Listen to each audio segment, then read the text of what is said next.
Scientific society lawn Laxminagar येथे आर्थिक प्रशिक्षणाच्या क्षेत्रात कार्य करणाऱ्या मनीबी इन्स्टिट्यूट प्रायव्हेट लिमिटेडच्या वतीने अमृतकाल विकसित भारत 2047 या 3 दिवसीय गुंतवणूकदार प्रशिक्षण परिषदेचे उद्घाटन मुख्यमंत्री देवेंद्र फडणवीस यांच्या हस्ते शनिवारी झाले। या कार्यक्रमाला मनीबीच्या संचालक शिवानी दाणी व मॅनेजिंग डायरेक्टर आशुतोष वखरे, केडिया सिक्युरिटीजचे व्यवस्थापकीय संचालक स्टॉक मार्केट गुरु विजय केडिया, NSIचे chief business department manager Shriram Krishnan यांच्या प्रामुख्याने उपस्थिती होती। या कार्यक्रमात फडणवीस म्हणाले की आयकर मर्यादा वाढवण्याच्या निर्णयाचे दूरगामी परिणाम होणार आहेत। यामुळे वस्तू सेवांची खरेदी होईल, मागणी वाढेल, त्यातून रोजगार निर्मिती होईल आणि त्यातूनच संपूर्ण अर्थव्यवस्थेला चालना मिळणार आहे। अमृत काळात सामान्य माणसाला तसेच राज्याच्या विकासाच्या भरपूर संधी असून या अमृत बजेटचा महाराष्ट्रातील लोकांनी जास्तीत जास्त लाभ घ्यावा असे ते म्हणाले। आयकराची मर्यादा 12 लाखापर्यंत वाढवण्याचा अतिशय धाडसी निर्णय केंद्र सरकारने अर्थसंकल्पातून घेतला असून देशाच्या अर्थसंकल्पांच्या इतिहासातले क्रांतिकारी पाऊल आहे असे मत महाराष्ट्राचे मुख्यमंत्री श्री देवेंद्र फडणवीस यांनी अर्थसंकल्पाचे विश्लेषण करताना व्यक्त केले। मंच पर विराजमान हमारे सबके लाडले महाराष्ट्र के मुख्यमंत्री हमारे बड़े भाई सम्माननीय देवेंद्र जी फडणवीस, जिनको सुनने के लिए इंस्टाग्राम नहीं सोशल मीडिया पर सब लोग बहुत ज़्यादा उत्सुक रहते हैं, ऐसे विजय केडिया जी, नेशनल स्टॉक एक्सचेंज के CBO श्री राम कृष्णन जी, मनीबी इंस्टीट्यूट प्राइवेट लिमिटेड के मैनेजिंग डायरेक्टर आशुतोष वखरे, यहाँ उपस्थित मनीष बंसल सर, शेरी सर और उपस्थित सभी नागरिकों। मनीबी इंस्टीट्यूट गत 2011 से सतत बजट जिस दिन प्रस्तुत होता है उसी दिन शाम को बजट पर विश्लेषण करने का कार्यक्रम 2011 से 2025 में कोविड के 2 साल छोड़ के 13 साल सतत करते आया है और ये 14वां साल है कि सेम डे हम लोग बजट का विश्लेषण करेंगे। लेकिन उसमें 4 चांद तब लग जाते हैं कि जब बजट विश्लेषण करने के लिए स्वयं हमारे राज्य के मुख्यमंत्री जुड़ते हैं। तो सबसे पहले बहुत बहुत धन्यवाद अदा करती हूँ देवेंद्र जी फडणवीस इनका कि आज उनसे हमको बजट विश्लेषण सुनने को मिलने वाला है।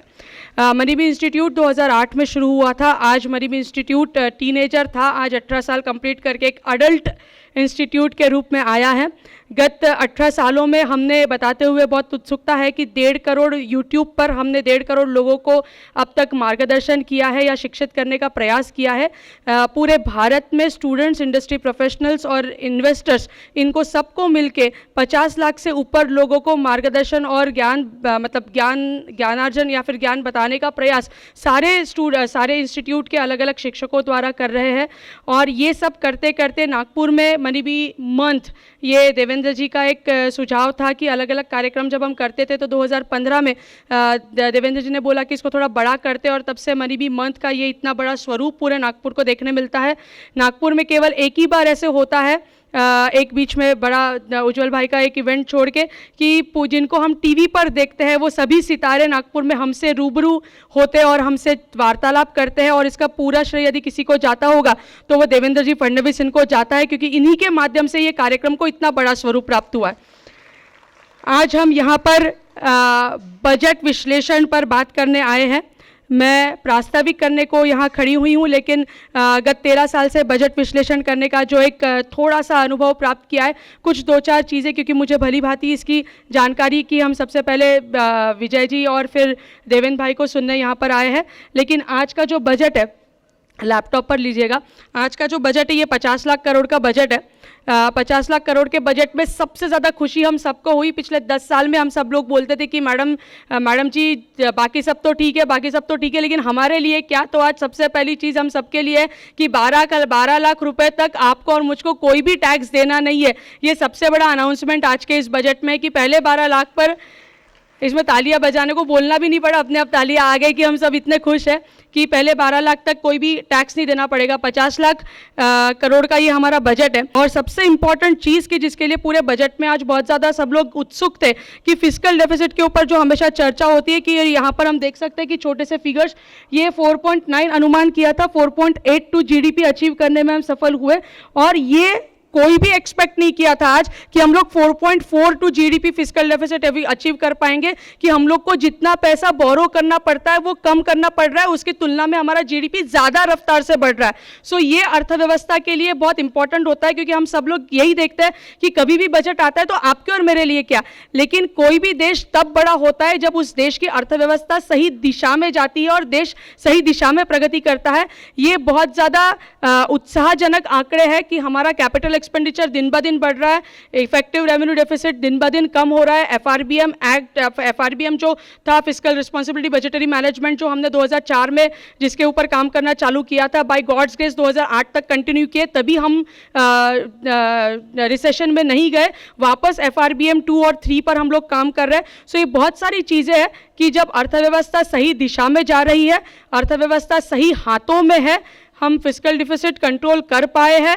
आज की हम देवेंद्र जी अभी डावोस जाकर आए और डावोस में हमने देखा कि पूरे देश में जितना इन्वेस्टमेंट कोई खींच कर लाया है, तो केवल महाराष्ट्र 16 लाख करोड़ का इन्वेस्टमेंट हमारे महाराष्ट्र में देवेंद्र जी स्वयं लेकर आए हैं। सो स्टार्टअप कैपिटल देवेंद्र जी के नेतृत्व में पहले 2.5 साल डीसीएम थे, उसके पहले 5 साल सीएम थे।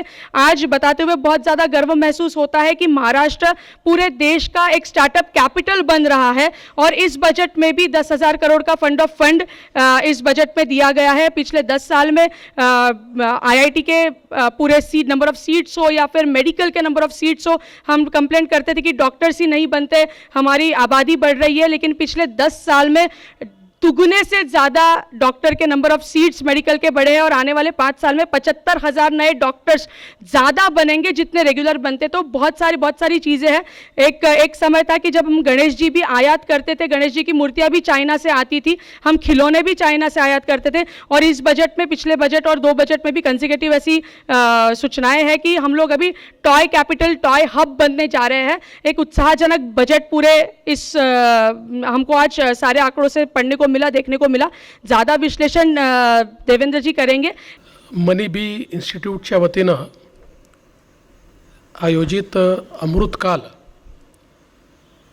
या अतिशय चांगल्या कार्यक्रमामध्ये मंचावर उपस्थित असलेले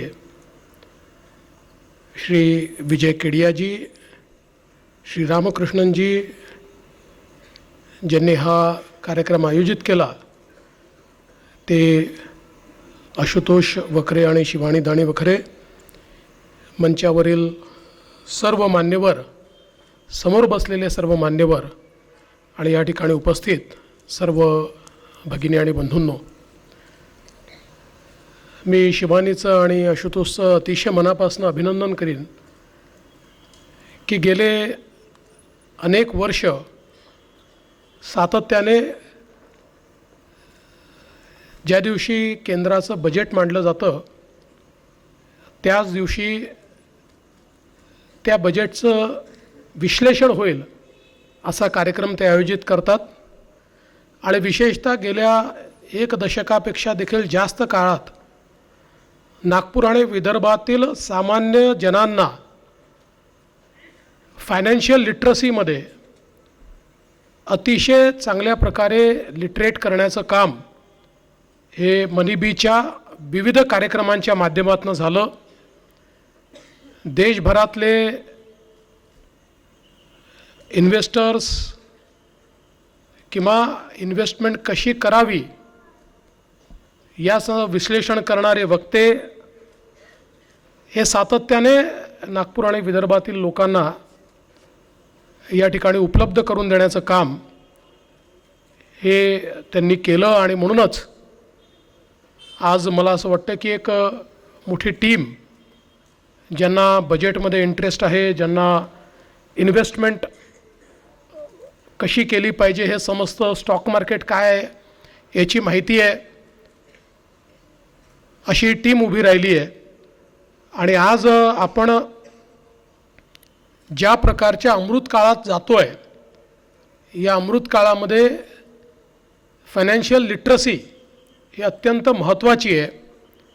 इन्फॉर्म्ड इन्व्हेस्टर म्हणून किंवा आपल्या जीवनाचं प्लॅनिंग करताना आपल्याला योग्य प्रकारची माहिती असणं हे आज अत्यंत गरजेचं आहे। एक गृहमंत्री म्हणून देखील माझ्या नेहमी लक्षात येतं की अलीकडच्या काळातल्या सगळ्यात जास्त ज्या काही केसेस आमच्याकडे येतात त्या फायनान्शियल फ्रॉड्सच्या येतात आणि फायनान्शियल लिटरसी नसल्यामुळे पॉन्झी स्कीम्सला बळी पडलेले, जास्त परतावा मिळेल अशा प्रकारच्या आश्वासनांना बळी पडलेले आणि आपलं जीवनभरात गमावलेले अनेक लोक पाहायला मिळतात. त्यावेळेस फायनान्शियल लिटरसी ही किती इम्पॉर्टंट आहे हे देखील आपल्या सर्वांच्या लक्षात येतं आणि म्हणून एक अतिशय चांगलं हे कार्य जी काही मनी बीच्या माध्यमातून चाललं आहे त्याबद्दल मी त्यांचं अतिशय मनापासून अभिनंदन करतो. आज आपल्या केंद्रीय अर्थमंत्री श्रीमती निर्मला सीतारामनजी यांनी माननीय मोदी साहेबांच्या सरकारचा अर्थसंकल्प सादर केला आणि मी नेहमी असं सांगतो की कुठलाही अर्थसंकल्प हा त्या वर्षाचा अर्थसंकल्प असतो, पण त्याचे परिणाम अनेक वर्षांवर असतात.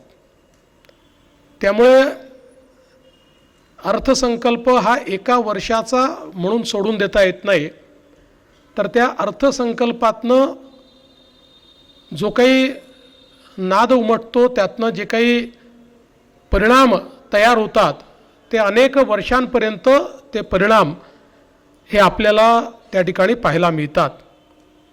आणि यावेळेचा जो अर्थसंकल्प आहे तो मांडत असताना सगळ्यात महत्त्वाची गोष्ट आपल्या सगळ्यांकरता ही आहे की आजही भारताची अर्थव्यवस्था ही जगातली सगळ्यात वेगानं विकसित होणारी अर्थव्यवस्था आहे आणि सर्वात जास्त ग्रोथ रेट असलेली अर्थव्यवस्था आहे. ही आपल्या सर्वांकरता अत्यंत आनंदाची गोष्ट आहे. याचाच अर्थ प्रधानमंत्री मोदीजींच्या नेतृत्वामध्ये भारताने विकसित भारताकडे जी भरारी घेतली आहे, 11व्या अर्थव्यवस्थेपासनं तर 5व्या सर्वात मोठ्या अर्थव्यवस्थेपर्यंतची आपली भरारी आणि आता 3ऱ्या सगळ्यात मोठ्या अर्थव्यवस्थेकडची आपली वाटचाल ही या संपूर्ण प्रोसेसचं द्योतक आहे. आणि म्हणून पहिल्यांदा तर देशाची अर्थव्यवस्था ही जगातली सर्वात वेगानं विकसित होणारी अर्थव्यवस्था आहे, याबद्दल मी आनंद देखील व्यक्त करतो आणि याचा मला अभिमान देखील आहे. आणि हे सगळं का होऊ शकतं, तर ज्यावेळी देशाला एक असे प्रधानमंत्री मिळाले आहेत की ज्यांना देशाच्या सर्वांगीण विकासाचा जो मार्ग आहे हा मार्ग निश्चितपणे माहिती आहे आणि त्या मार्गांवर चालण्याची हिंमत, ताकद, क्षमता, तशा प्रकारच्या बोल्ड स्टेप घेण्याची इच्छाशक्ती ही सगळी त्यांच्याकडे आहे. आणि म्हणूनच रिफॉर्म, परफॉर्म अँड ट्रान्सफॉर्म अशा प्रकारचा मंत्र देऊन त्या ठिकाणी गेले 10 वर्ष त्यांनी अर्थव्यवस्थेमध्ये जे बदल आणले त्या बदलांमुळेच आज एक बदललेला भारत आपल्याला पाहायला मिळतोय, ज्याचा अतिशय छोटी झलक जी शिवानीच्या पहिल्या निवेदनात आपल्याला पाहायला मिळाली की भारताची एकूण अर्थव्यवस्था ही 10 लाख कोटीची होती आणि मोदीजी आल्यानंतर आज आपली कॅपिटल इन्व्हेस्टमेंट ही 10 लाख कोटीच्या वर गेली आहे. हा एक जो मोठा बदल आपल्याला पाहायला मिळतोय.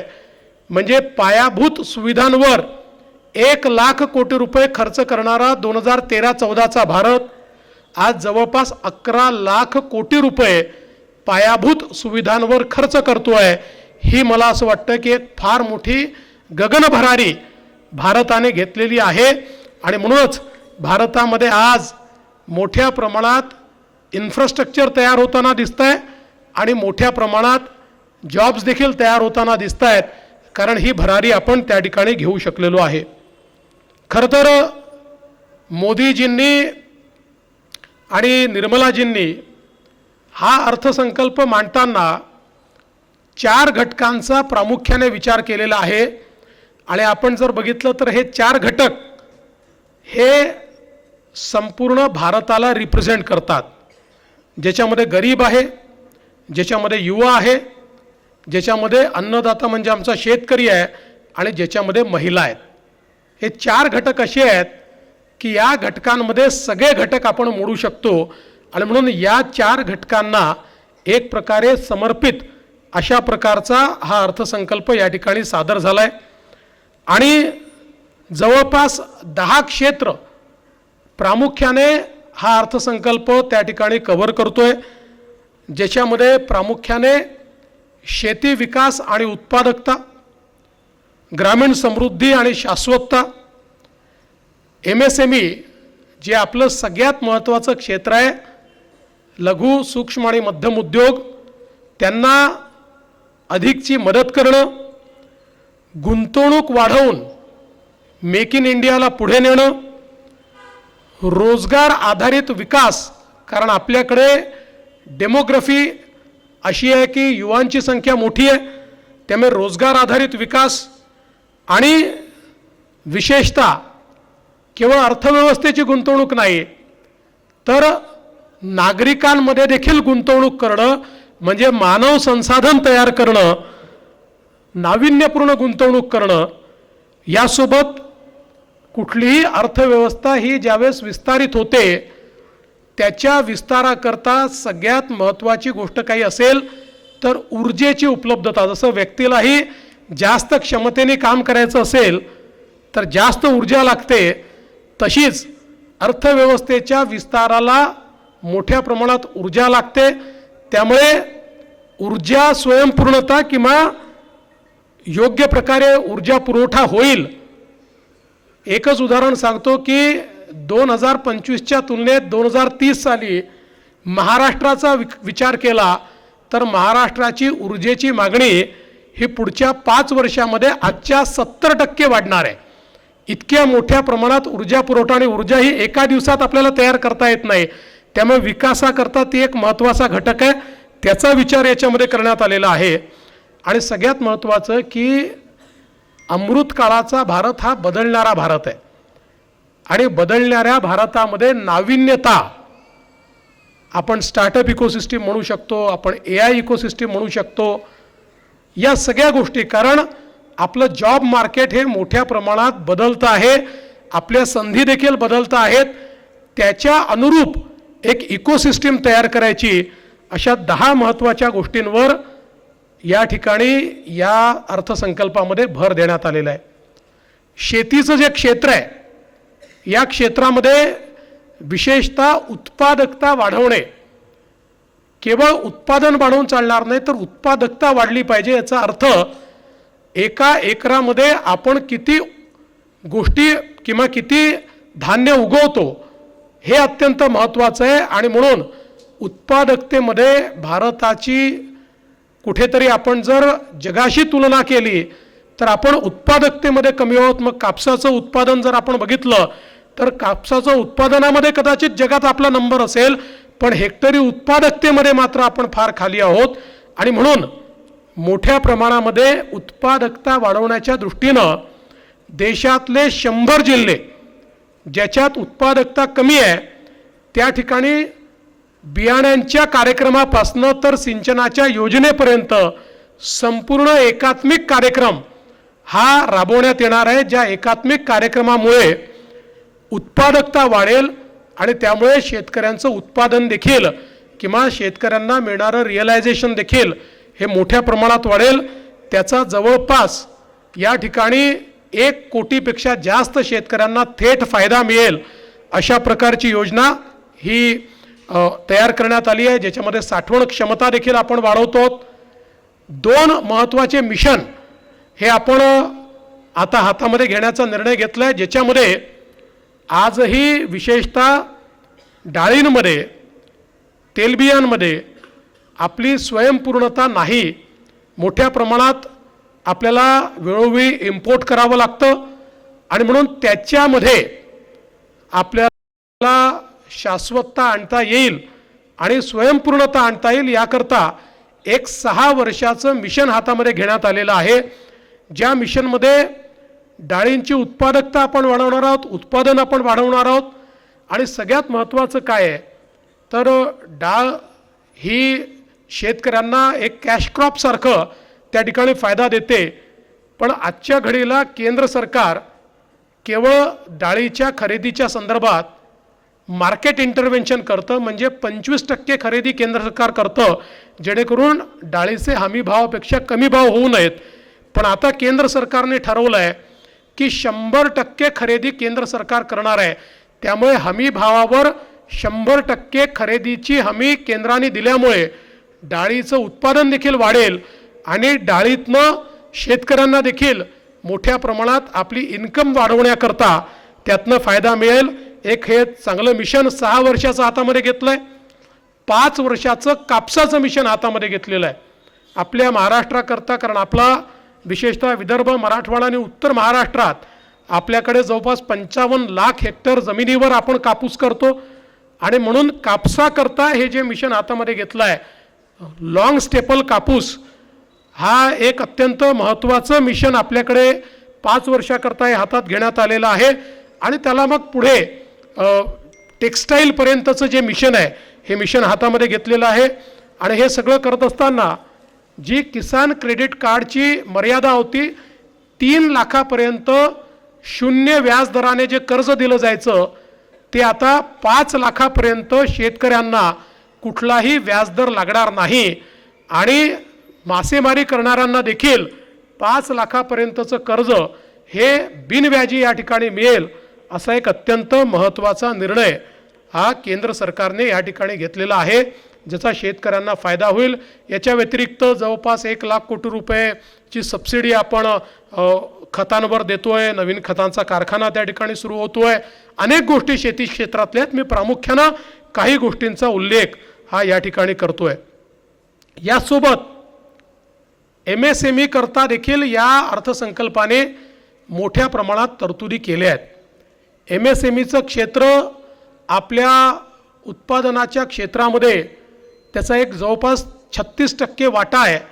पण आपण जर त्याच्यातनं जी काही रोजगार निर्मिती होते त्याचा विचार केला तर आपल्याकडे उत्पादनाच्या क्षेत्रामध्ये सर्वात जास्त रोजगाराची निर्मिती MSMEचं क्षेत्र करतं. आणि म्हणून हे क्षेत्र आपल्याकरता अत्यंत महत्त्वाचं क्षेत्र आहे. जवळपास MSME करता 1.5 लाख कोटी रुपयांची या ठिकाणी योजना ही केंद्र सरकारने आणलेली आहे. MSME करता ही क्रेडिट कार्डची सिस्टीम त्या ठिकाणी तयार करण्यात आलेली आहे. आणि 10 लाख असे क्रेडिट कार्ड हे पहिल्याच वर्षी देण्यात येतील ज्यातनं फास्ट क्रेडिट हे MSMEला त्या ठिकाणी उपलब्ध होऊ शकेल. MSME करता जी क्रेडिट लिमिट आहे किंवा MSMEची थ्रेशोल्ड लिमिट आहे या दोन्हीमध्ये 2 पटीपासून तर 2.5 पटीपर्यंत वाढ करण्यात आली आहे. म्हणजे जिथे लिमिट 5 कोटी होती ती 10 कोटी करण्यात आली आहे. जिथे ती 25 कोटी होती तिथे जवळपास 60 कोटीपर्यंत ती करण्यात आलेली आहे. आणि यासोबत विशेषतः स्टार्टअप इकोसिस्टीम जी आहे या इकोसिस्टीमला फायदा करण्याकरता आणि मला या ठिकाणी सांगताना आनंद होतो की यावर्षी स्टार्टअप इंडियाने जो रिपोर्ट सादर केला आत्तापर्यंत देशामध्ये ॲब्सोल्यूट नंबरमध्ये म्हणजे एकूण कुठल्या राज्यात किती स्टार्टअप आहेत या ॲब्सोल्यूट नंबरमध्ये पहिल्या क्रमांकावर महाराष्ट्र होता. पण त्या स्टार्टअप्समधल्या इन्व्हेस्टमेंटमध्ये पहिल्या क्रमांकावर कर्नाटक होतं, बेंगलोर होतं. पण यावेळच्या स्टार्टअप इंडिया रिपोर्टमध्ये ॲब्सोल्यूट नंबरमध्ये देखील आणि इन्व्हेस्टमेंटमध्ये देखील महाराष्ट्र पहिल्या क्रमांकावर आलेला आहे. आता देशाचं स्टार्टअप कॅपिटल हे बेंगलोर नाही, ते हैदराबाद नाही, देशाचं स्टार्टअप कॅपिटल हे महाराष्ट्र झालेलं आहे. ही आपल्याकरता आनंदाची गोष्ट आहे.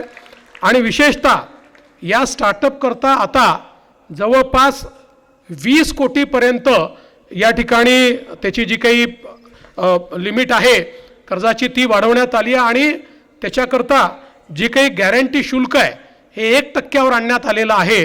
यामुळे मोठ्या प्रमाणात स्टार्टअप्सची संख्या वाढवणं आणि आपल्याला कल्पना आहे की अलीकडच्या काळामध्ये सर्वात जास्त एम्प्लॉयमेंट देखील आता स्टार्टअप्समधनं तयार होते आहे आणि विशेषतः आमचे जे यंग ब्राईट माइंड्स आहेत हे मोठ्या प्रमाणात स्टार्टअप इकोसिस्टीममध्ये काम करत आहेत.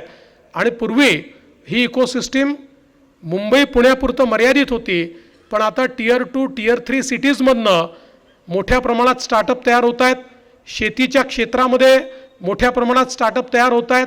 त्यामुळे पुढच्या काळामध्ये ही जी काही आमचे अतिशय हुशार अशी मुलं आहेत, या मुलांकरता मोठ्या प्रमाणात ही क्रेडिट सिस्टीम जी आहे ही उभी राहणार आहे.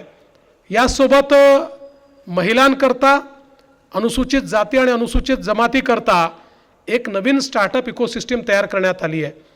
स्टँडअप इंडियाच्या यशानंतर आता नव्याने महिलांमध्ये उद्योजकता, SC आणि ST मध्ये उद्योजकता तयार करण्याकरता ही जी नवीन योजना आहे याच्यामध्ये 2 कोटी रुपयापर्यंतचं कर्ज हे त्या ठिकाणी बिना गॅरंटीचं उपलब्ध करून देण्यात येणार आहे. अतिशय सुलभ अशा प्रकारचं कर्ज उपलब्ध करून देण्यात येणार आहे, ज्यातनं विमेन ऑन्टरप्रेन्युअर आणि SC ST ऑन्टरप्रेन्युअर्स हे नव्याने आपण त्या ठिकाणी तयार करणार आहोत.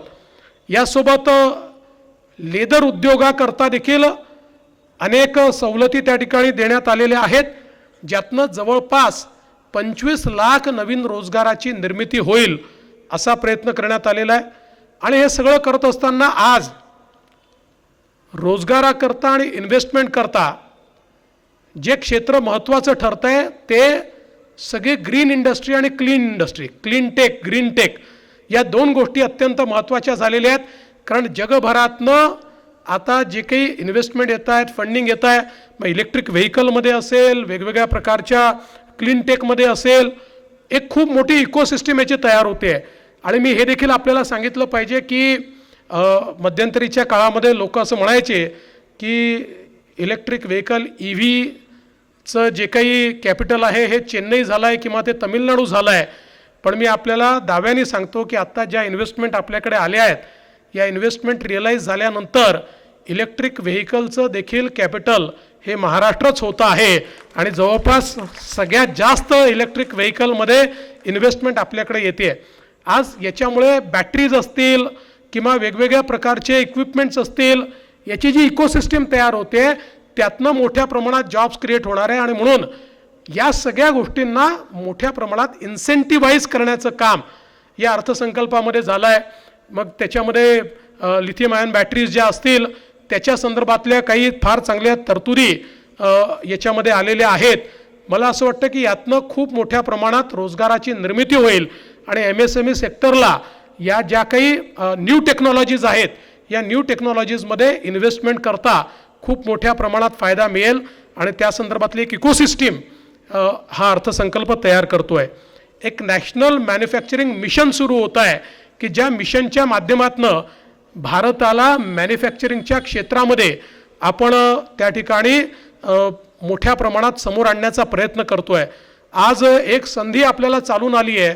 आपल्याला कल्पना आहे की या सगळ्या कोविडनंतर एक प्रकारे जगातल्या ज्या काही इंडस्ट्रीज आहेत त्यांच्या लक्षात आलं की त्यांची सगळी सप्लाय चेन ही चीनवर अवलंबून होती आणि चीननी ज्या प्रकारे ती सप्लाय चेन डिसरप्ट केली, त्यामुळे आता सप्लाय चेन करता काही नवीन डेस्टिनेशन सुरू करण्याचा प्रयत्न सुरू झाला. अर्थात सुरुवातीच्या काळामध्ये तो काही दुसऱ्या देशांमध्ये देखील गेला, पण आता जगाच्या लक्षात आलं की त्या देशांची कॅपॅसिटीच नाही आहे, एवढ्या सगळ्या मोठ्या प्रमाणात सप्लाय चेन उभी करण्याची त्यांची क्षमता नाही आहे. आणि म्हणून आता पुन्हा एकदा सगळं सप्लाय चेन करता एक मोठी इकोसिस्टीम तयार करण्याकरता भारताकडे सगळ्यांचं लक्ष चाललेलं आहे. आणि म्हणून मग लॉजिस्टिक्स आणि सप्लाय चेन या 2 गोष्टी मोठ्या प्रमाणात भारतामध्ये सुरू होऊ शकतात. त्या दृष्टीनं मला असं वाटतं की जे MSMEचं क्षेत्र आहे हे क्षेत्र अत्यंत महत्त्वाचं आहे आणि त्याकरता ही नॅशनल मॅन्युफॅक्चरिंग मिशन जे आहे हे एक महत्त्वाचं मिशन आहे. आणि लॉजिस्टिक्सच्या क्षेत्रामध्ये आपल्याला माहिती आहे की आपले जे इंडियन पोस्ट होतं, पोस्ट विभाग, या पोस्ट विभागाला मागच्या काळामध्ये पोस्टल बँकेमध्ये, कारण गावोगावी पोचलेला विभाग कुठला असेल तर पोस्ट विभाग आहे, आणि म्हणून त्यांना इंडियन पोस्ट बँकमध्ये सरकारने कन्वर्ट केलं. आता त्या इंडियन पोस्ट बँकेसोबत या पोस्ट विभागाला लॉजिस्टिक या बिझनेसमध्ये आणण्याचं या ठिकाणी ठरलेलं आहे. कारण इतकी मोठी कनेक्टिव्हिटी आहे, कुठेही पार्सलची डिलिव्हरी करण्याची क्षमता आहे आणि म्हणून लॉजिस्टिकच्या बिझनेसमध्ये एक मोठं लॉजिस्टिक इकोसिस्टीम तयार करण्याचं काम या इंडियन पोस्टच्या माध्यमातून या ठिकाणी निश्चितपणे सुरू होणार आहे. यासोबत पायाभूत सुविधांचं जे क्षेत्र आहे या क्षेत्रामध्ये देखील मोठ्या प्रमाणात गुंतवणूक ही केंद्र सरकार करतेच आहे. विशेषतः राज्यांकरता एक अतिशय चांगली स्कीम केंद्र सरकारने आणलेली आहे. 1.5 लाख कोटी रुपये यावर्षी राज्यांकरता ठेवले आहेत, जे राज्यांना कर्ज स्वरूपात मिळणार आहेत. पण हे कर्ज कसं आहे, 50 वर्षात परतफेड करायची आहे आणि 50 वर्षात त्याच्यावर व्याज देखील राज्यांना द्यायचं नाही. त्यामुळे जवळपास मोफत 1.5 लाख कोटी रुपये राज्यांना मिळणार आहेत. फक्त याच्यामध्ये केंद्र सरकारची अट एकच आहे, पूर्ण होणाऱ्या प्रोजेक्ट्सला हे ते कर्ज देणार आहेत. नाही तर पैसे घेऊन ठेवले आणि ते बँकांमध्ये ठेवले आणि 10-10 वर्ष प्रोजेक्ट केले नाही असं चालणार नाही. तर फायनान्शियल इयर एंड होत असताना त्याचा विनियोग हा द्यावा लागेल. अशा प्रकारे खरं म्हणजे याचा सगळ्यात जास्त फायदा गेल्या 3 वर्षापासून चाललं आहे. पहिल्या वर्षी 75,000 कोटी ठेवले, मग 1 लाख कोटी ठेवले, आता 1.5 लाख कोटी. याचा सगळ्यात जास्त फायदा हा महाराष्ट्राने घेतलेला आहे. महाराष्ट्राला याचा सगळ्यात जास्त फायदा होतो. त्यामुळे याही वेळी हे जे काही वाढलेलं अशा प्रकारचं याचं सगळं जे काही पैसे आहेत त्याचा एक मोठा फायदा हा महाराष्ट्राला मिळेल याचा मला पूर्णपणे विश्वास आहे. यासोबत एक अजून महत्त्वाची गोष्ट जी काही केलेली आहे ती PPPच्या माध्यमातून मोठ्या प्रमाणात इन्फ्रास्ट्रक्चर प्रोजेक्ट्सवर त्या ठिकाणी गुंतवणूक वाढवणे. आज आपण पाहू शकतो की राज्य सरकारांची गुंतवणुकीची एक कॅपॅसिटी असते. प्रत्येक राज्य सरकारला त्यांना किती वर्षभरात कर्ज घेता येईल त्याची एक लिमिट दिली जाते. त्या लिमिटपेक्षा जास्त बॉरोईंग करता येत नाही. आज आपण विचार केला, महाराष्ट्राचा विचार केला तर महाराष्ट्रामध्ये एक समृद्धी महामार्ग तयार करण्याकरता 55,000 कोटी रुपये आपल्याला लागतात. किंवा एक आपण जो काही मल्टीमॉडल कॉरिडॉर तयार करतो आहे त्याच्या नुसत्या लँड ॲक्विजिशनला आपल्याला 30,000 कोटी लागतील, तो बनवायला अजून 40,000 कोटी लागतील. किंवा पुणे रिंग रोड करता 20,000 कोटी रुपये नुसते लँड ॲक्विजिशनला लागतील. तर हे सगळे पैसे जर आपल्या फिस्कल स्पेसमध्ये आपण अडकवले तर त्यातनं पुढे आपल्याजवळ इतर कामांकरता पैसे उरणार नाहीत. आणि म्हणून हा जो काही PPPचं मॉडेल आणलेलं आहे या मॉडेलमध्ये विशेषतः लँड ॲक्विजिशन करता आपण पैसे जर गुंतवले तर त्याच्यावर जो प्रोजेक्ट करायचा आहे या प्रोजेक्टमध्ये खाजगी गुंतवणूक आणता येईल. आणि काही कारणाने एखाद्या प्रोजेक्टमध्ये खाजगी गुंतवणूक आणण्याकरता, कारण खाजगी गुंतवणूकदार गुंतवणूक तेव्हाच करतो जेव्हा त्याला रिटर्न ऑन इन्व्हेस्टमेंट मिळतं. तो रिटर्न ऑन इन्व्हेस्टमेंट जर योग्य RR असेल तर ती गुंतवणूक होते. या गुंतवणुकीमध्ये जर काही तफावत असेल तर त्या तफावतीकरता त्यांना वायबिलिटी गॅप फंडिंग करायची.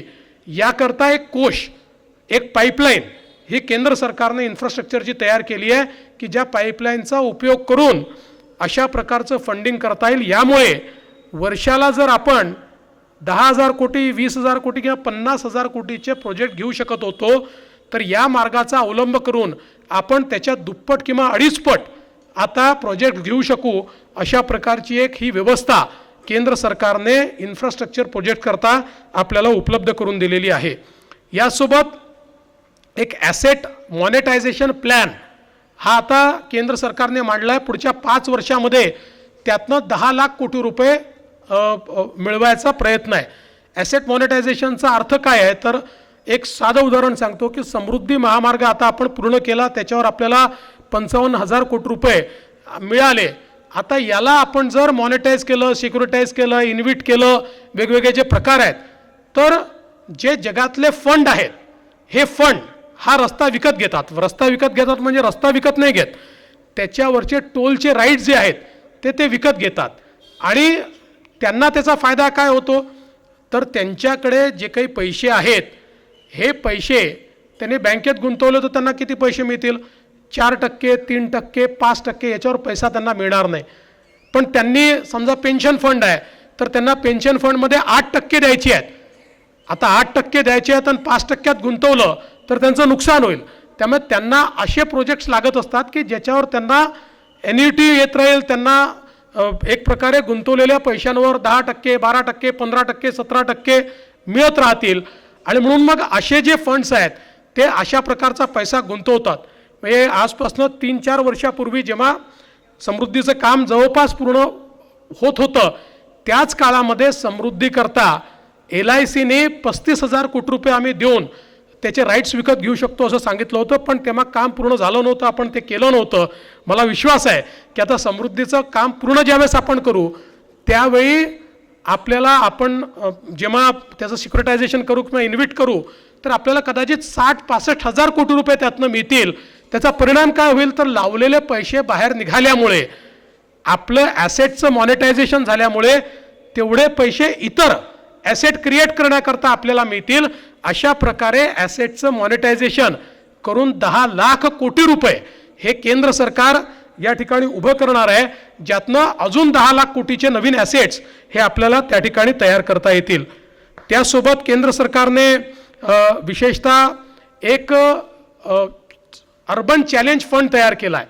जवळपास 1.5 लाख कोटीचा फंड तयार केलेला आहे की ज्याच्यामध्ये अर्बन इन्फ्रास्ट्रक्चर करता तुम्ही जर काही त्यांनी मानकं तयार केलेली आहेत त्या मानकांना पूर्ण केलं किंवा ते रिफॉर्म जर तुम्ही केले तर तुम्हाला त्या फंडला ॲक्सेस मिळणार आहे. तसाच एक फंड वीज वितरणाच्या सुधारणेकरता एक त्यांनी आपल्याला एक मदत केलेली आहे की आत्तापर्यंत जे बॉरोईंग त्याच्याकरता करता येतं तर त्याच्यापेक्षा जास्त बॉरोईंग म्हणजे GSDPच्या 0.5% ॲडिशनल बॉरोईंग करता येईल. पण त्याकरता काही सुधारणा कराव्या लागतील. यामुळे या सगळ्या पायाभूत क्षेत्रांमध्ये आपल्याला कॅपिटल एक्सपेंडिचर करता मोठ्या प्रमाणात पैसे जे आहेत ते उपलब्ध होतील. आणि सगळ्यात महत्त्वाचं की देशामध्ये जे काही जलजीवन मिशन होतं आपल्याला कल्पना आहे 2019 सालापर्यंत या देशामध्ये घरोघरी जे पाण्याचे कनेक्शन होते ते केवळ 3 कोटी होते. गेल्या 5 वर्षामध्ये मोदीजींनी जलजीवन मिशनच्या माध्यमातून ते 15 कोटीपर्यंत पोहोचवले. म्हणजे 12 कोटी नवीन कनेक्शन हे गेल्या 5 वर्षामध्ये त्या ठिकाणी देण्यात आले. या जलजीवन मिशनला देखील 2028 सालापर्यंत वाढ देण्यात आलेली आहे. त्यामुळे इन्फ्रास्ट्रक्चरच्या क्षेत्रामध्ये देखील खूप मोठ्या प्रमाणात या ठिकाणी काम झालेलं आहे. महत्त्वाची गोष्ट अशी आहे की अजून ज्याला इन्व्हेस्टमेंट इन ह्युमन कॅपिटल म्हणतात तर त्याही संदर्भात सक्षम अंगणवाडी प्रोग्राम हा हातामध्ये घेण्यात आलेला आहे. आणि या माध्यमातनं जवळपास 8 कोटी लहान मुलं, 1 कोटी प्रेग्नंट वुमन आणि 20 लाख ज्या ॲडोलसंट मुली आहेत यांना मदत करण्याकरता आणि त्यांच्याकरता न्यूट्रिशन आणि इतर सगळ्या प्रकारचे जे काही त्यांना फायदे द्यायचे आहेत त्याकरता एक नवीन मिशन सक्षम अंगणवाडी आणि पोषण 2.0 अशा प्रकारचा एक प्रोग्राम हातामध्ये घेण्यात आलेला आहे. पुढच्या 5 वर्षामध्ये मुलांमध्ये सायन्सच्या प्रती आणि ज्याला आपण म्हणतो की थोडं प्रयोगात्मक मुलं झाले पाहिजेत याकरता मागच्या काळामध्ये अटल टिंकरिंग लॅब हा एक चांगला प्रयोग झाला होता. हा प्रयोग यशस्वी झाल्यामुळे पुढच्या 5 वर्षामध्ये 50,000 नवीन अटल टिंकरिंग लॅब्स तयार करण्यात येणार आहेत, जेणेकरून प्रत्येक मुलाला या लॅबचा फायदा हा त्या ठिकाणी घेता येईल. दुसरी एक महत्त्वाची गोष्ट आहे की 2014 सालापासून भारत नेटच्या अंतर्गत आपण प्रत्येक गावागावापर्यंत त्या ठिकाणी फायबर पोचवलेली आहे. पण नुसतं फायबर पोचवून चालणार नाही, ब्रॉडबँड कनेक्टिव्हिटी दिली तर त्याचा फायदा होईल. आणि म्हणून आता सगळ्या सेकंडरी स्कूल्स आणि प्रायमरी हेल्थ सेंटर म्हणजे प्राथमिक आरोग्य केंद्र यांना ब्रॉडबँडची कनेक्टिव्हिटी देण्याचा निर्णय घेण्यात आलेला आहे. त्यामुळे गावोगावच्या शाळांपर्यंत आणि गावोगावच्या प्राथमिक आरोग्य केंद्रापर्यंत आता इंटरनेटच्या माध्यमातून ब्रॉडबँड कनेक्टिव्हिटीच्या माध्यमातून उत्तम शिक्षण आणि चांगलं आरोग्य. आपल्याला माहिती आहे ब्रॉडबँड कनेक्टिव्हिटी गेली तर 500 किलोमीटर दूर असलेला डॉक्टर देखील इथल्या माणसाच्या छातीचे ठोके देखील ऐकू शकतो. इतकी आता ॲडव्हान्समेंट झालेली आहे, त्यामुळे हा एक महत्त्वाचा विषय या ठिकाणी करण्यात आलेला आहे. भारतीय भाषा पुस्तक स्कीम एक तयार करण्यात आलेली आहे की ज्याच्या माध्यमातून सगळे आपले पुस्तकं डिजिटल फॉर्मॅटमध्ये आता उपलब्ध होणार आहे. एक महत्त्वाचा निर्णय काय घेण्यात आलेला आहे तर IIT-मध्ये आता 6,500 स्टुडंट्सची कॅपॅसिटी वाढवण्यात येणार आहे. आपल्याला कल्पना आहे की IIT हे आपले सगळ्यात महत्त्वाचे तंत्रज्ञानाचे केंद्र आहेत आणि आपला सगळ्यात जास्त रिसर्च हा IIT-मध्ये त्या ठिकाणी होतो.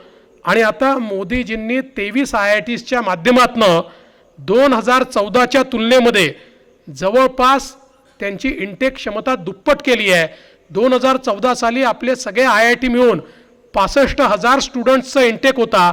आता तो इंटेक 1,35,000 स्टुडंट्सपर्यंत गेलेला आहे. त्यामुळे तेवढेच चांगले IITians आता आपल्याला मिळत आहेत. यासोबत आर्टिफिशियल इंटेलिजन्समध्ये जवळपास सेंटर ऑफ एक्सलन्स आहे.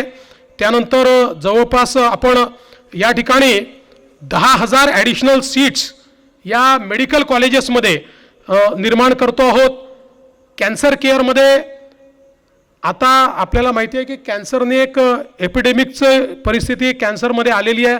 खूप मोठ्या प्रमाणात कॅन्सर वाढतो आहे. त्यामुळे कॅन्सरच्या संदर्भात प्रत्येक आपल्या सरकारी दवाखान्यामध्ये कॅन्सरचं डे केअर सेंटर उघडण्याचा निर्णय घेतला आणि याच वर्षी असे 200 सेंटर्स हे केंद्र सरकार उघडणार आहेत. आणि कॅन्सरच्या औषधासहित 36 औषधं अशी आहेत की जी औषधं इम्पोर्ट केल्यानंतर त्याच्यावर कुठलीच ड्युटी लागणार नाही. त्यामुळे जगातले सगळे चांगले औषधं हे अतिशय कमी दरामध्ये आपल्याला या ठिकाणी पाहायला मिळतील. मगाशी जसं मी सांगितलं सेंटर ऑफ एक्सलन्स असेल इन AI त्याची देखील सुरुवात ही मोठ्या प्रमाणात या ठिकाणी होणार आहे. वेगवेगळ्या प्रकारे ज्या काही अजून निर्णय या ठिकाणी घेण्यात आलेले आहेत, एकतर भगवान गौतम बुद्धांच्या जीवनाशी संबंधित स्थळांचा विकास तर करण्यात येणारच आहेत, पण 50 आपले जे पर्यटनाचे वेगवेगळे केंद्र आहेत, देशामध्ये महत्त्वाचे केंद्र आहेत, याचा आंतरराष्ट्रीय दर्जाचा विकास करण्याचा निर्णय केंद्र सरकारने घेतला आहे. पण याची निवड कशी होणार आहे? ही चॅलेंज पद्धतीने होणार आहे. म्हणजे राज्यांना त्याच्यामध्ये पार्टिसिपेट करावं लागेल, राज्यांना त्याच्यामध्ये एक प्रकारे स्पर्धा करावी लागेल आणि त्या स्पर्धेतनं देशभरातले 50 स्पॉट्स निवडले जातील जे आंतरराष्ट्रीय टुरिस्ट स्पॉट म्हणून त्या ठिकाणी त्याला मान्यता मिळेल आणि त्याकरता निधी देखील उपलब्ध होईल. आणि मग त्या ठिकाणी हॉटेल्स असतील, होमस्टेच्या व्यवस्था असतील, तिथे डिजिटल इन्फ्रास्ट्रक्चर तयार करणं असेल, अशा सगळ्या गोष्टी या मोठ्या प्रमाणात तयार करण्यात येतील. अनेक गोष्टी याच्यामध्ये आहेत की ज्यातनं मोठ्या प्रमाणात आपल्याला हा जो काही फायदा आहे तो फायदा निश्चितपणे मिळणार आहे. हे सगळं करत असताना आजच्या अर्थसंकल्पामध्ये सगळ्यांना आवडणारी सगळ्यात महत्त्वाची गोष्ट जी झालेली आहे, ज्याचा वारंवार उल्लेख या ठिकाणी झाला, मला असं वाटतं की आपल्या अर्थसंकल्पांच्या इतिहासामध्ये एक अतिशय बोल्ड आणि क्रांतिकारी पाऊल हे मोदीजींच्या सरकारने टाकलं आहे. आणि ते म्हणजे आपली जी इन्कम टॅक्स एक्झम्पशनची लिमिट आहे ती थेट 12 लाखापर्यंत वाढवण्याचं काम हे या ठिकाणी करण्यात आलेलं आहे. आपल्यापैकी अनेक लोक ज्यांनी गेले 5-6 दिवस TV बघितला असेल तर त्याच्यावर अनेक ॲनालिस्ट, अनेक एक्सपर्ट्स हे चर्चा करत होते. ते सगळे म्हणत होते की इन्कम टॅक्सची लिमिट वाढणार. कोणी म्हणत होतं 7 लाखावरनं 8 लाख होईल, कोणी म्हणत होतं 9 लाख होईल, कोणी फारच जनरस होतं तर तो 10 लाख म्हणत होता. पण त्याच्या पलीकडे कोणी इमॅजिन केलं नव्हतं एका झटक्यामध्ये 12 लाखापर्यंत ही लिमिट वाढवणं. मला असं वाटतं की याच्याकरता प्रचंड हिंमत लागते. ती हिंमत आज आपल्या पंतप्रधानांनी आणि वित्तमंत्र्यांनी दाखवलेली आहे. आणि सगळ्यात महत्त्वाचं काय आहे तर ही वाटचाल कशी आहे बघा.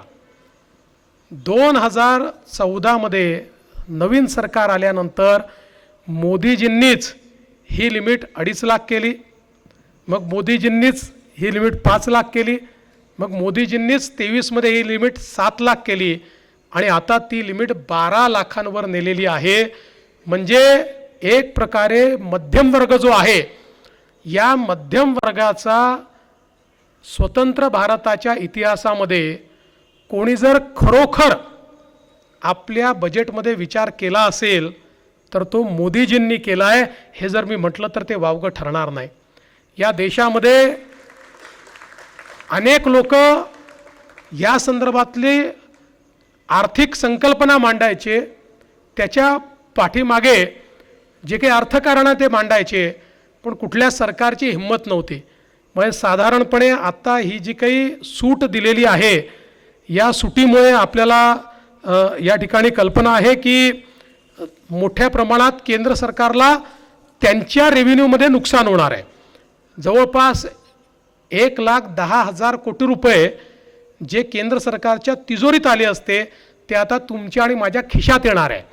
आणि हे सगळं करत असताना महत्त्वाचं काय तर केवळ 12 लाखवाल्यांना सूट मिळाली असं नाही आहे, तर आपण बघितलं तर प्रत्येकाचेच पैसे वाचणार आहे. म्हणजे 12 लाखवाल्यांना तर 0% आहेच, पण त्याच्या वरचे जे लोक आहेत, म्हणजे ज्यांचं 16 लाख उत्पन्न आहे त्यांनाही 50,000 रुपये वाचत आहेत, 20 लाख उत्पन्न आहे त्यांचे 90,000 रुपये वाचत आहेत, किंवा अगदी 25 लाखाच्या वर ज्यांचं उत्पन्न आहे त्यांचे 1,10,000 रुपये वाचत आहेत. आता याचा एक दूरगामी परिणाम देखील आहे. आपण जर बघितलं तर हा पैसा वाचवल्यानंतर शेवटी प्रत्येकाच्या खिशात पैसे आल्यानंतर तो पैसा ते कुठेतरी खर्च करतील. तो पैसा खर्च झाल्यामुळे एकतर वस्तूची खरेदी होईल किंवा सेवांची खरेदी होईल. वस्तू आणि सेवांची खरेदी ज्यावेळेस होते त्यावेळेस GDPला तर त्याचा फायदा मिळतोच, पण त्यासोबत रोजगाराची निर्मिती होते. वस्तू आणि सेवांची खरेदी करायची असेल तर तेवढ्या जास्त वस्तूंची निर्मिती करावी लागते, तेवढ्या जास्त सेवांची निर्मिती करावी लागते. त्यामुळे त्यातनं डिमांड वाढते. डिमांड वाढल्यामुळे जॉब्स वाढतात. म्हणजे केवळ यातनं मध्यम वर्गाला सूट मिळणार आहे एवढ्यापुरते मर्यादित नाही आहे, तर यातनं आपल्या संपूर्ण अर्थव्यवस्थेला एक मोठी चालना मिळणार आहे. आणि म्हणून मला असं वाटतं की एक अतिशय बोल्ड पण अतिशय विचारपूर्वक अशा प्रकारची ही स्टेप माननीय प्रधानमंत्री महोदयांनी उचललेली आहे. आणि याच्यासोबत नवीन इन्कम टॅक्स ॲक्ट देखील येतो आहे. इन्कम टॅक्समध्ये केंद्र सरकारने केलेले जे काही बदल आहेत, मग फेसलेस हा विषय असो की ज्या माध्यमातनं त्याच्यात जी काही सब्जेक्टिव्हिटी होती, व्यक्तीचा चेहरा पाहून, म्हणजे अनेक वेळा त्यात काय काय घडायचं हे आता सार्वजनिक फोरमवर सांगता येत नाही, पण ते बंद करण्याचं काम, फेसलेस असेसमेंट करण्याचं काम हे या ठिकाणी सुरू झालं. मोठ्या प्रमाणात डिक्रिमिनलायझेशन, पूर्वीच्या काळामध्ये आर्थिक चूक झाली किंवा टेक्निकल चूक झाली तरी देखील त्याला क्रिमिनल इम्प्लिकेशन होतं, ते डिक्रिमिनलायझेशन करण्याचं काम सुरू झालं. आणि आता नवीन इन्कम टॅक्सचा कोड किंवा नवीन इन्कम टॅक्स ॲक्ट तयार होतो आहे आणि त्याचा जो सूतोवाच झाला आहे, आत्ताच्या इन्कम टॅक्सचा जो कायदा आहे त्याच्या अर्धे देखील पानं त्याच्यामध्ये नसतील.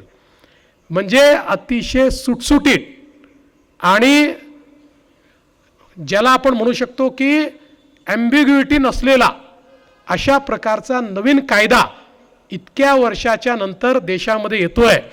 मला तर कधी कधी आश्चर्य वाटतं की इन्कम टॅक्समध्ये इतके बदल होत असतात की मला चार्टर्ड अकाउंटंट सगळ्यांचं नवल वाटतं की कसं तुम्ही सगळे कोपअप करता, इतके त्याच्यामध्ये सगळे चेंजेस होत असतात. पण आता त्याच्यामध्ये अतिशय सोप्या पद्धतीनं हा नवीन कायदा तयार होतो आहे, ज्याचा देशामध्ये खूप मोठ्या प्रमाणात आपल्याला एक त्याचं परिवर्तन होईल. त्यामुळे एकूणच आपण जर विचार केला तर अनेक चांगल्या गोष्टी या अर्थसंकल्पाने केलेल्या आहेत. इनडायरेक्ट टॅक्सेसमध्ये देखील खूप मोठ्या प्रमाणात ॲम्बिग्युइटी दूर करण्याचं काम असेल, वेगवेगळ्या प्रकारे स्लॅब्स रॅशनलाइज करण्याचं काम असेल, जिथे डबल टॅक्सेशन होत होतं ते कमी करण्याचं काम असेल, किंवा TDS जो आहे टॅक्स डिडक्शन ॲट सोर्स, त्याच्यामध्ये त्याची स्लॅब वाढवून त्याचे इन्सिडन्सेस कमी करणं, म्हणजे तेवढे व्यवहार कमी करणं हा विषय असेल. अशा अनेक सुधारणा या अर्थसंकल्पाने या ठिकाणी केलेल्या आहेत. आणि हे सगळं करत असताना अर्थातच नेहमीचा प्रश्न एक आमचे विरोधक विचारत असतात की हे तर ठीक आहे, अलीकडच्या काळामध्ये आपला जो अर्थसंकल्प असतो, या अर्थसंकल्पामध्ये पूर्वी स्टेट स्पेसिफिक घोषणा व्हायच्या. अलीकडच्या काळात स्टेट स्पेसिफिक घोषणा आपल्याला पाहायला मिळत नाही. या अर्थसंकल्पात एका ठिकाणी बिहार आला आहे आणि एका ठिकाणी आसाम आला आहे. याच्या व्यतिरिक्त कुठल्याही राज्याचा उल्लेख नाही. पण मला हे माहिती होतं की सकाळीच आमचे विरोधक सुरू करतील की महाराष्ट्राकरता काही नाही, महाराष्ट्राकरता काही नाही. म्हणून मी ॲट अ ग्लान्स महाराष्ट्राकरता जे सापडलं ते आज आपल्याला सांगतोय. उद्या अजून सापडेल, कारण अजून पूर्ण फाईन प्रिंट माझ्याकडे आलेली नाही आणि रेल्वे अर्थसंकल्पाचीही फाईन प्रिंट आलेली नाही. मागच्या वर्षी एकट्या रेल्वेने 13,000 कोटी आपल्याला दिले होते. पण आत्ता नुसते जे म्हणजे कॉमन पूलच्या स्कीम्स मी सांगतच नाही, त्याच्यामध्ये तर आपल्याला जवळपास 30-40,000 कोटी मिळतात. पण स्पेसिफिक स्कीम्समध्ये आपल्याला मुंबई मेट्रो करता जवळपास या ठिकाणी 1,255 कोटी, पुणे मेट्रो करता 699 कोटी, MUTP हा जो आपला कार्यक्रम आहे त्याला 511 कोटी, त्यानंतर MMRसाठी जो काही एकात्मिक आणि हरित प्रवासी सुविधा आहे त्याकरता 792 कोटी, आपले हायस्पीड रेल करता 4,004 कोटी, त्यानंतर एक सर्वसमावेशक इकॉनॉमिक क्लस्टर तयार करायचं आहे त्याकरता 1,094 कोटी, महाराष्ट्र ग्रामीण जोड सुधार प्रकल्प म्हणजे हा रस्ते प्रकल्प आहे गावांपर्यंत, याच्याकरता 683 कोटी, महाराष्ट्र ॲग्री बिझनेस नेटवर्क 596 कोटी, ज्यातनं आपण गावातली प्राथमिक सोसायटी ॲग्री बिझनेस सोसायटीमध्ये त्या ठिकाणी कन्वर्ट करतो आहे. आपला नाग नदीचा सुधार प्रकल्प त्याकरता 295 कोटी, मुळामुठा नदी संवर्धन प्रकल्प 229 कोटी, ऊर्जा कार्यक्षम उपसा सिंचन प्रकल्प 186 कोटी, असे हे जवळपास 11,000 कोटी रुपये आहेत. पण याच्या व्यतिरिक्त मोठ्या प्रमाणात आपल्याला निधी जो आहे तो लवकरच फाईन प्रिंट आल्यानंतर त्या ठिकाणी दिसेल आणि कॉमन पूलमधनं देखील आपल्याला मोठ्या प्रमाणात या ठिकाणी निधी मिळतो.